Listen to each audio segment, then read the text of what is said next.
Pasos para un reavivamiento personal. Libro 3.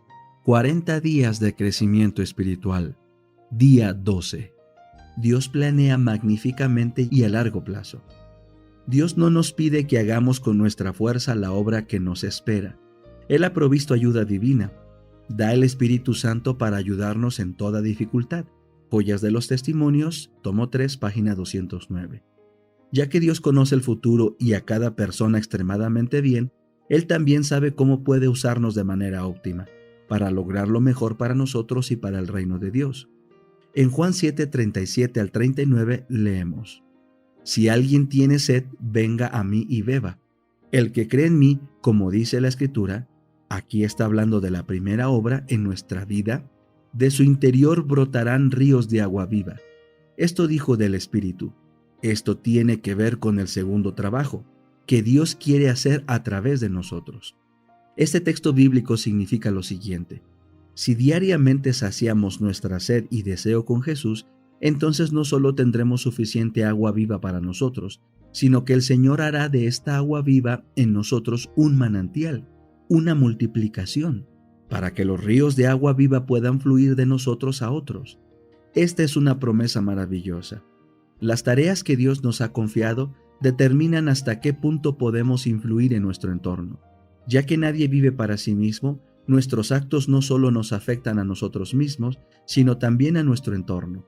Y a veces la influencia de una persona alcanza hasta el fin de la tierra.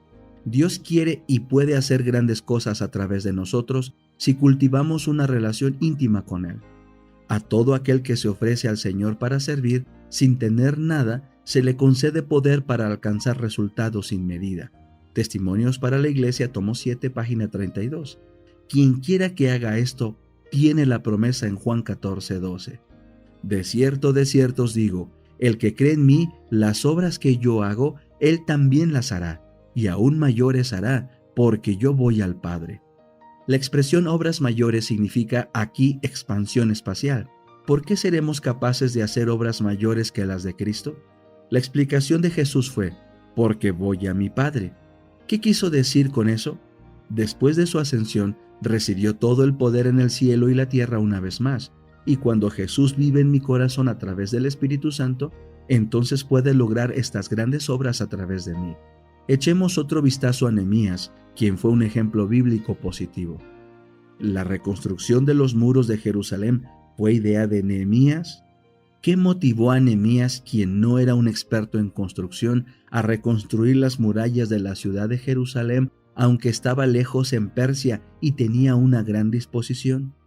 Leemos en Nehemías 2:12. Lo que Dios había puesto en mi corazón que hiciera en Jerusalén. Elena de White comenta: mientras él oraba, el plan se había formado en su mente, la de Nehemías. Traducido de Southern Watchman, marzo 29, 1904. El trabajo en Jerusalén no fue idea de Nehemías, sino que fue encargado por Dios. Dios había planeado y preparado el trabajo para él de antemano. Dios bendijo a Nehemías enormemente. Al final, su trabajo fue muy exitoso.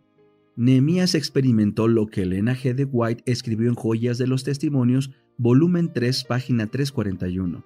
Dios hará la obra si le damos los instrumentos. Obstáculo o promotor. Además de Nehemías, ¿quién más jugó un papel importante en el éxito? Elena G. de White escribió: entre los primeros que captaron el espíritu de celo y fervor de Nehemías se hallaban los sacerdotes de Israel. Desde la posición de influencia que ocupaban, estos hombres podían hacer mucho para obstaculizar la obra o hacerla progresar. Su pronta cooperación al comienzo mismo contribuyó no poco a su éxito. The Southern Watchman, 5 de abril de 1904. Un corazón indiviso. Nehemías es un ejemplo bíblico de una persona que cultivó una relación íntima con Dios toda su vida. Dio toda su vida con un corazón indiviso a Dios. Dios siempre está buscando a personas así. Leemos en 2 de Crónicas 16:9. Porque los ojos de Jehová contemplan toda la tierra, para mostrar su poder a favor de los que tienen un corazón perfecto para con Él. Ese es el prerequisito, un corazón indiviso, para que el poder de Dios pueda trabajar a través de nosotros. Nuestra completa entrega y nuestra vida con el Espíritu Santo deseado de todas las gentes, 6:76, hacen posible que el Señor trabaje poderosamente a través de nosotros. No es sino hasta que nuestra vida esté en marcha cuando tenemos una relación consistente y vibrante con Dios.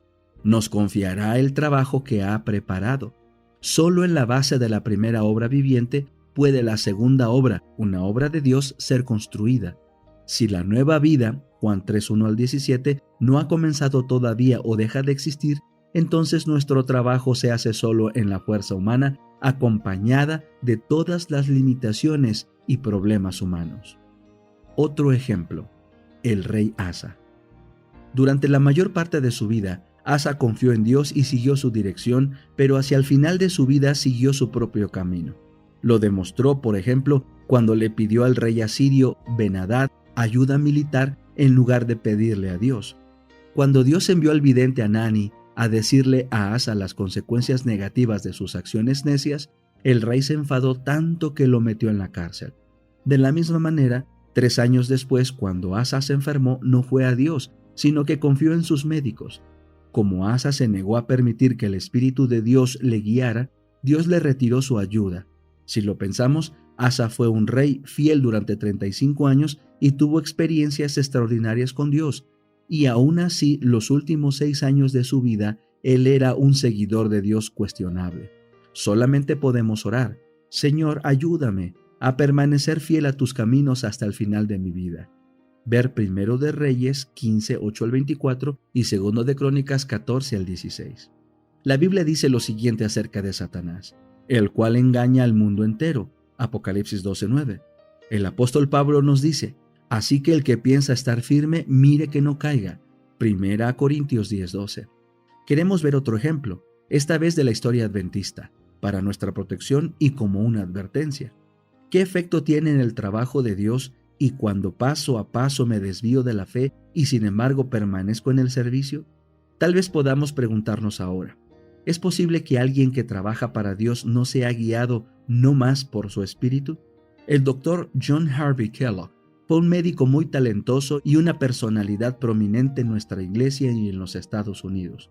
A lo largo de los años, este hombre inteligente ignoró, por ejemplo, el consejo de Dios sobre la construcción y dirección de un sanatorio. Dios permitió que el sanatorio de Battle Creek se quemara hasta los cimientos y que el nuevo sanatorio construido bajo el liderazgo de Kellogg se declarara en bancarrota. Desafortunadamente, durante el tiempo que trabajó como médico para la iglesia, desarrolló extraños puntos de vista teológicos que al principio difundió verbalmente. Como resultado, engañó a muchos miembros de la iglesia. Después de un tiempo, Kellogg quiso publicar un libro que fue rechazado por nuestros líderes porque contenía enseñanzas falsas. Posteriormente, Kellogg decidió imprimir el libro pagando él mismo los gastos.